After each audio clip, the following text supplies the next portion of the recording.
บรรยากาศเขื่อนป่าสักยามเช้านะคะ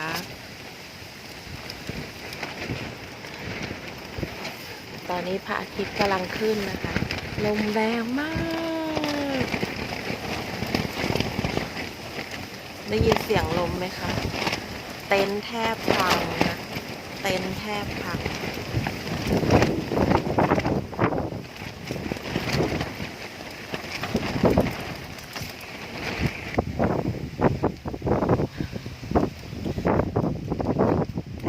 มุมนี้สวยถ้าแบบว่า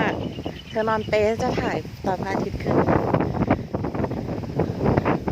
การตอนเช้าคือแบบหนาวมากลมแรงมาก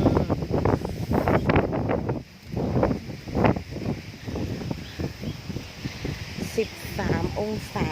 อันนี้13 องศาเต็นท์ก็พือของเธอมันหลุดข้างหนึ่ง